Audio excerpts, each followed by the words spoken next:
ఓవైపు bird flu virus వార్తలు మాంసాహార ప్రియులను కలవరపెడుతుంటే మరోవైపు కోళ్లపై కొత్త పంచాయతీ పుట్టుకొచ్చింది. కోడి ముందా గుడ్డు ముందా అనే ప్రశ్నకు ఇంకా సరైన సమాధానం దొరకకుండానే అంతలోనే జంతు ప్రేమికులు కొందరు కొత్త వాదన తెరపైకి తీసుకొచ్చారు.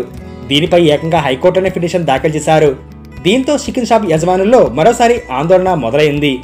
గుజరాత్ హైకోర్టులో దాఖలైన పిటిషన్ కోళ్ల గుర్తింపుపై ప్రత్యేక చర్చకు దారితీసింది. ఈ పిటిషన్ కోళ్లను చట్టబద్ధంగా జంతువులుగా గుర్తించాలా లేక పక్షిగా గుర్తించాలా అనే విషయంపై భిన్న వాదనలు న్యాయమూర్తి ముందుంచింది. సాధారణంగా రెక్కలు కలిగిన జీవులన్నింటినీ పక్షుల వర్గానికి చెందినవిగా చెప్తారు. కానీ పిటిషనర్ వాదనల ప్రకారం ఇది జంతు వర్గానికి చెందినది ఎందుకు కాకూడదనే ప్రశ్నలు లేవనెత్తింది. 2023లో జంతు సంక్షేమ ఫౌండేషన్, అహింసా మహాసంఘ వారు దుకాణంలో కోళ్లను వధించడాన్ని నిషేధించాలని కోరుతూ హైకోర్టులో పిటిషన్ దాఖలు చేశాయి. ఈ సమయంలో కోడిని జంతువుగా పరిగణించవచ్చా అని కోర్టు ప్రశ్నించింది. దీంతో జంతువులపై క్రూరత్వ నిరోధక చట్టంలోని సెక్షన్ 2A ఎత్తి చూపారు. అందులోని సారాంశం ప్రకారం మనిషి కాకుండా ఏదైనా ప్రాణమున్న జీవాన్ని జంతువుగా గుర్తించవచ్చు.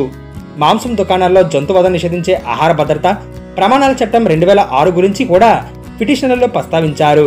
ఆ సమయంలో కోడి జంతువా లేక పక్ష అనే దానిపై ప్రభుత్వం నుంచి వివరణ కోరుతూ న్యాయమూర్తులు జస్టిస్ ఎస్వి అంజారియా, జస్టిస్ నిరిల్ మొహతాతో కూడిన డివిజన్ బెంచ్ అనేక రకాల విచారణలకు అధ్యక్షత వహించింది. అనంతరం కోడిని పక్షిగా కాకుండా జంతువుగా పరిగణించాలని స్పష్టం చేశారు. చేపలను మాత్రం ఈ వర్గం నుంచి మినహాయించారు. శాస్త్రీయంగా చూసుకుంటే కోడిని పక్షిగా జంతువుగా కూడా గుర్తించవచ్చు. మొక్కలు, శిలీంధ్రాలు, బ్యాక్టీరియా వంటివి తప్ప అన్ని సూక్ష్మజీవులను తినగలడం వల్ల వీటిని జంతువులుగానే పరిగణించాలని చెబుతుంది.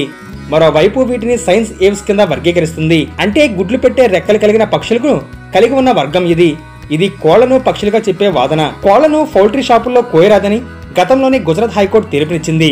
వీటిని చికెన్ షాపుల్లో వధించడం కన్నా కబేళాల్లో వధించాలని యానిమల్ వెల్ఫేర్ ఫౌండేషన్, అహింసా ఫెడరేషన్లో పిటిషన్లు దాఖలు చేశాయి. లేని పక్షంలో పౌల్ట్రీ షాపులను, మాంసం దుకాణాలను మూసివేయాలని కోర్టు ఆదేశించింది. కానీ కబేళాల్లో జంతువులను మాత్రమే వధించాలని, అవి కోళ్ల కోసం కాదని చికెన్ షాప్ యజమానులు వాదిస్తున్నారు. కోర్టు తీర్పు తమ జీవనోపాధిని దెబ్బతీస్తుందని వారు ఆవేదన వ్యక్తం చేశారు.